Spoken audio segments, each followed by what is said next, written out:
প্রিয় ছাত্রছাত্রীরা, আজকে আমি তোমাদেরকে এই ভিডিওর মাধ্যমে মাধ্যমিক 2026 সালে পরীক্ষার জন্য এবিটিএ টেস্ট পেপারে যে সমস্ত প্রশ্নগুলো দেওয়া হয়েছে ভৌত বিজ্ঞানের পেজ নম্বর 221, সেখানে যে প্রশ্নগুলো আছে এমসিকিউ এবং এসকিউ টাইপসের প্রশ্ন, অর্থাৎ 1 নম্বর এবং 2 নম্বর প্রশ্ন যেগুলো আছে সেগুলো আমরা আলোচনা করবো আজকে এই ভিডিওর মাধ্যমে। তোমরা ভিডিওটা শুরু থেকে শেষ অবধি অবশ্যই দেখবে এবং চ্যানেলে যদি নতুন হয়ে থাকে অবশ্যই চ্যানেলটাকে সাবস্ক্রাইব করে রাখবে পরবর্তী পেজগুলোর প্রশ্ন উত্তর পাওয়ার জন্য।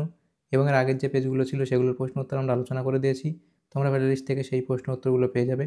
সেই প্রশ্ন উত্তরগুলো তোমরা দেখে নিয়ে প্লেলিস্ট থেকে। আজকে আমরা আলোচনা করব 221 নম্বর পেজ, এবং এই পেজের প্রশ্ন উত্তরের পিডিএফ তোমরা আমাদের হোয়াটসঅ্যাপ নম্বরে যোগাযোগ করতে পারো, সেখান থেকে পিডিএফগুলো তোমরা কিনতে পারো। তো দেখো, বিভাগ কয়ের মধ্যে যে প্রশ্নগুলো আছে একের দাগে বহু বিকল্প ভিত্তিক প্রশ্ন। প্রতিটি প্রশ্নের নিচে 4টি করে বিকল্প উত্তর দেওয়া আছে, যেটি ঠিক সেটি লেখো। এখানে 15 নম্বর দেওয়া আছে, 15টা প্রশ্ন 1 নম্বর করে। একের দাগের একে বলা আছে কি, নির্দিষ্ট মাধ্যমের ক্ষেত্রে নিচের কোন বর্ণের আলোর জন্য প্রতিসরাঙ্কের মান সর্বাধিক হবে। তো দেখো, এখানে লাল, বেগুনি, হলুদ আর কি আছে, অপশান ডি অর্থাৎ নীল। তো এখানে তোমাদের কি বলা হয়েছে দেখো, সঠিক কি বলা হয়েছে যে নির্দিষ্ট মাধ্যমের ক্ষেত্রে নিচের কোন বর্ণের আলোর জন্য প্রতিসরাঙ্কের মান সর্বাধিক হবে। তাহলে এটা হবে কি, অপশান বি। এর পরবর্তী প্রশ্ন যেটা বলা হয়েছে যে স্টার্চ সমৃদ্ধ দানা শস্যের সন্ধান প্রক্রিয়ায় নিচের কোন জ্বালানি পাওয়া যায়।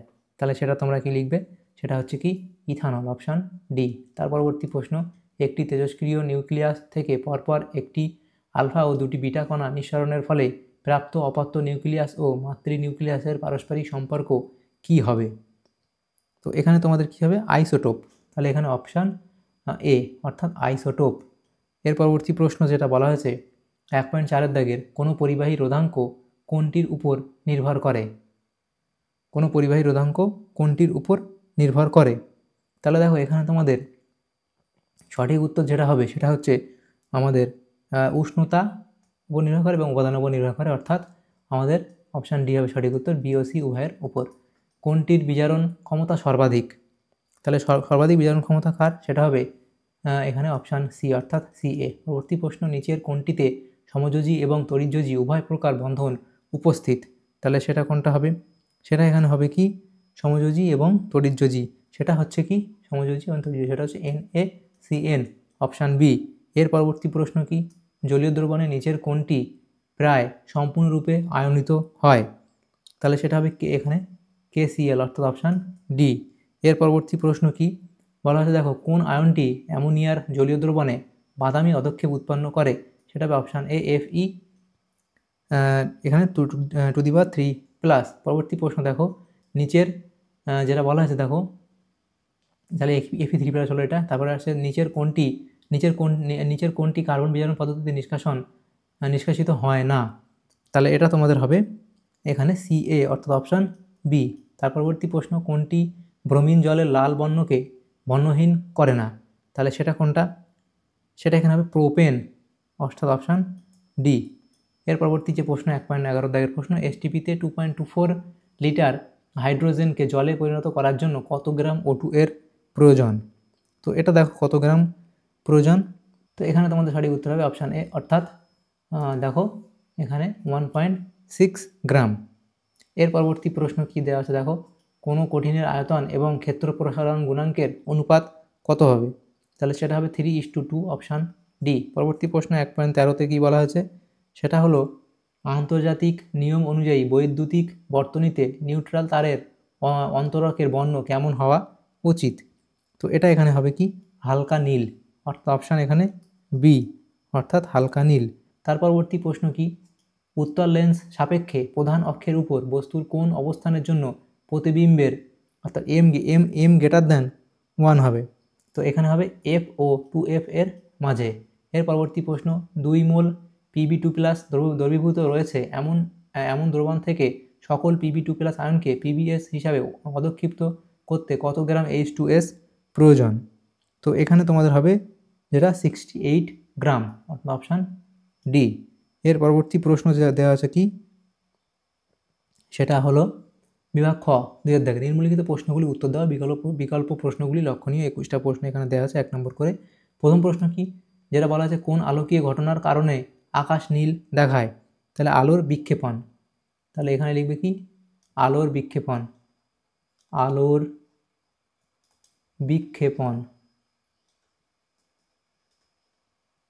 এর পরবর্তী প্রশ্ন কি, 100 ভোল্ট বিভব প্রভেদের মধ্যে 100 ভোল্ট বিভব প্রভেদের মধ্য দিয়ে 2 কুলম্ব ধনাত্মক আধান গতিশীল হলে কার্য কত হবে? তাহলে এটা তোমরা কি লিখবে?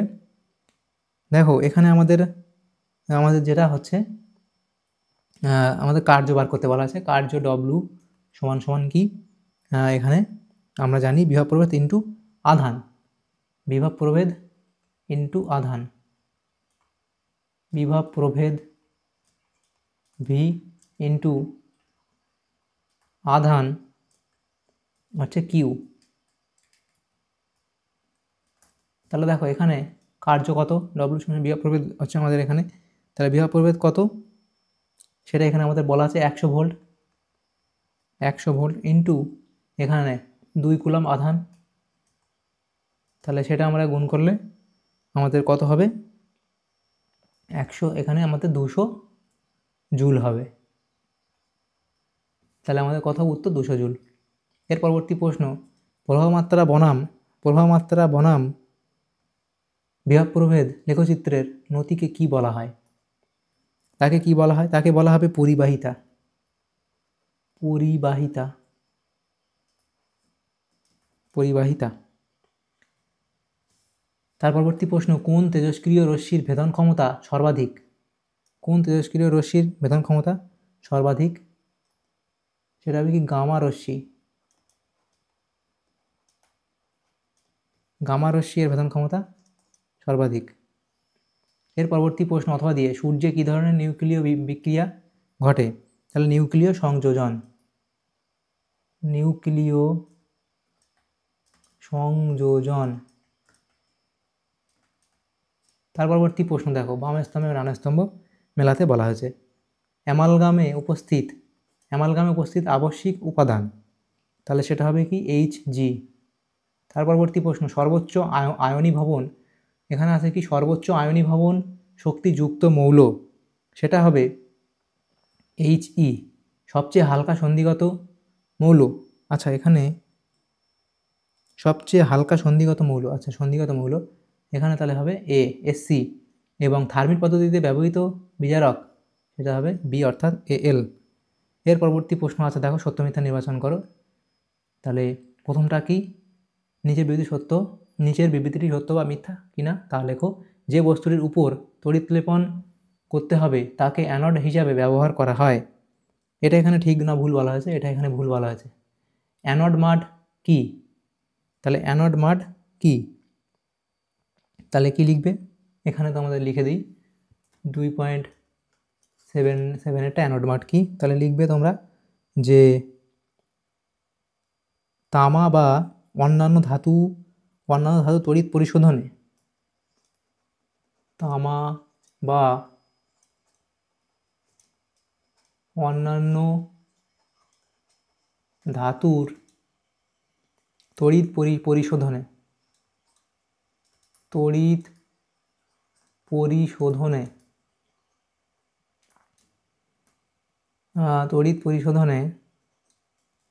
আচ্ছা তড়িৎ পরিশোধনের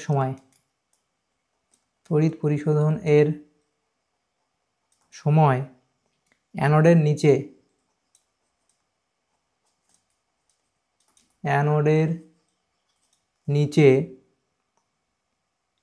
নিচে যে কাদা বা থকথকে অবশেষ জমা হয়, যে কাদা বা থকথকে অবশেষ জমা হয় তাকেই অ্যানোড মাড বলে। তাকেই অ্যানোড মাড বলে। এর পরবর্তী প্রশ্ন দেখো, অথবা দিয়ে প্রশ্ন, তড়িৎ বিশ্লেষণে কী প্রকারের তড়িৎ প্রবাহ ব্যবহার করা হয়? তাহলে কি লিখবে? সমপ্রবাহ। এর পরবর্তী প্রশ্ন, অণু হিসাবে অস্তিত্ব নেই এমন একটি কঠিন যৌগের উদাহরণ দাও। তাহলে সেটা কি লিখবে? Sodium chloride.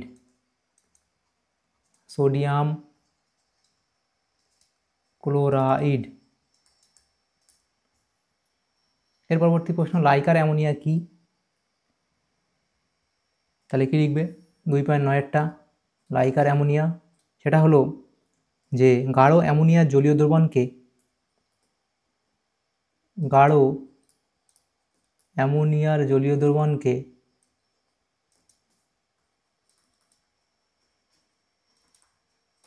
গাঢ় অ্যামোনিয়ার জলীয় দ্রবণকে লাইকার অ্যামোনিয়া বলে। লাইকার অ্যামোনিয়া বলে।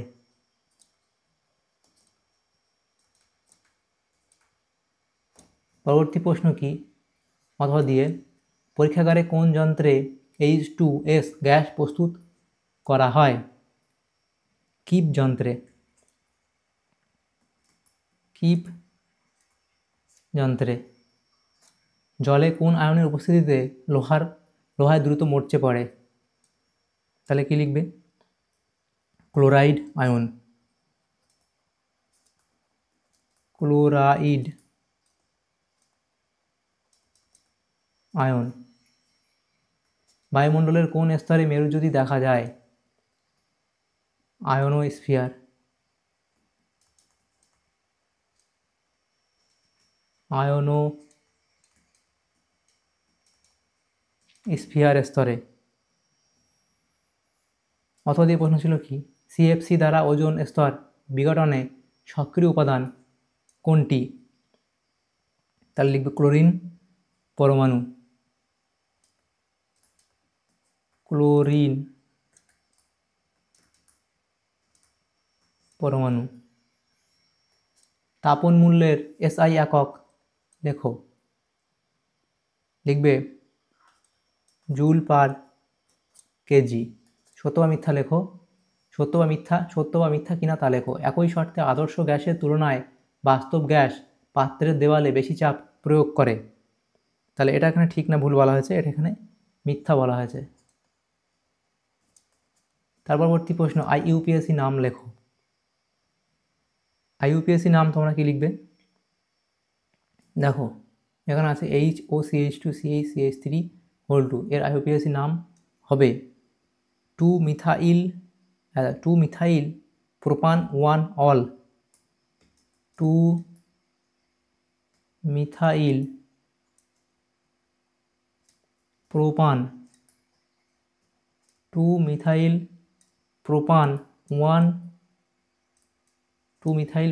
1 অল।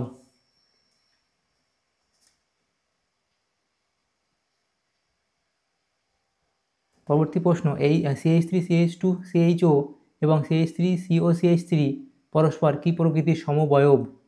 তাহলে কি লিখবে? এটা হবে কার্যকরী মূলক ঘটিত। কার্যকরী মূলক ঘটিত সমবায়ব। মূলক ঘটিত সমবয়ব।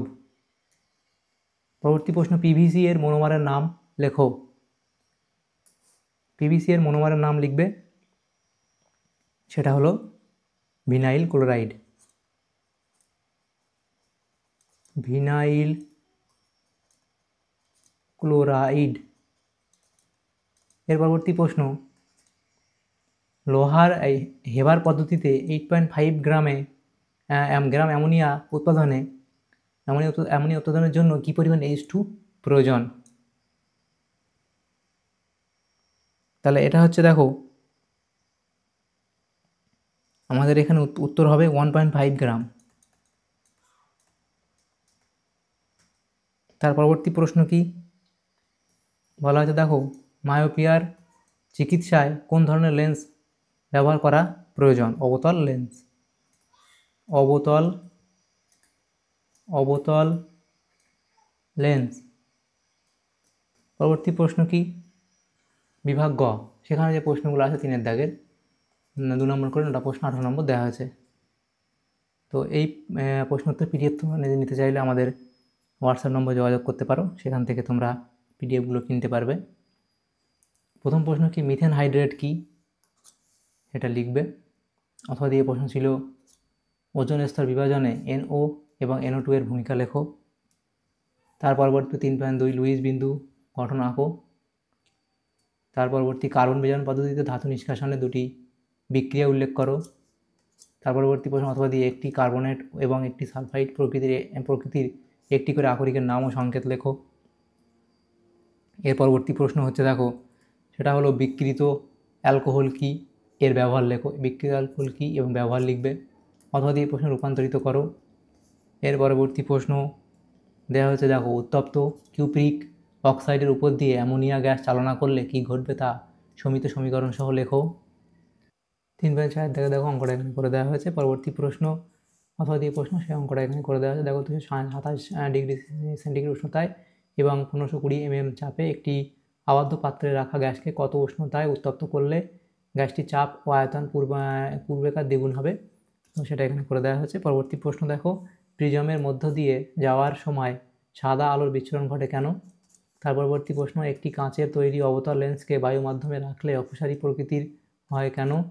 এর পরবর্তী প্রশ্ন হচ্ছে দেখো, 3.8 দাগের 2 ওহম, 4 ওহম এবং 4 ওহম তিনটি রোধকে পরস্পর সমান্তরাল সমবায়ে সংযুক্ত করলে বর্তনীর তুল্যরোধ নির্ণয় করো। তাহলে পদার্থ রোধ কি? R1 হচ্ছে আমাদের এত, R2 এত, R3 এত। তাহলে সমান্তরাল সমবায়ে যোগ করলে তুল্যরোধ করতে হয় আমাদের 1/, এরকমভাবে যোগ করতে হয়। তাহলে মানগুলো বসালে আমাদের কত আসবে? 1 আসবে। তাহলে সেটা আমাদের এখানে দেখো, তাহলে 8টা উল্টে দিলে এদিকে আমাদের 1 হবে। তাহলে বর্তনীর তুল্যরোধ কত হবে? 1 ওহম। এর পরবর্তী প্রশ্ন দেখো বলা হয়েছে, সেটা কি বলা হয়েছে দেখো, যে আয়নীয় ও সমযোজী যৌগগুলির 4টি পার্থক্য লেখো। আয়নীয় যৌগ ও সমযোজী যৌগের মধ্যে 4টি পার্থক্য লিখবে। তড়িৎযোজী এবং সমযোজী বন্ধন গঠনের শর্তগুলি তুলনা করো। এর পরবর্তী প্রশ্ন দেখো, আমাদের এখানে এই সমস্ত প্রশ্নগুলি ছিল, অর্থাৎ দেখো যে প্রশ্নগুলো ছিল ভৌতবিজ্ঞানে 200 কত নম্বর পেজ ছিল এটা, 220 কি 21 নম্বর মনে হয় পেজ ছিল এটা। তো সেখানে যে প্রশ্নগুলো ছিল 221 নম্বর পেজে যে প্রশ্নগুলো ছিল সেগুলো আমরা আলোচনা করলাম আজকে এই ভিডিওর মাধ্যমে।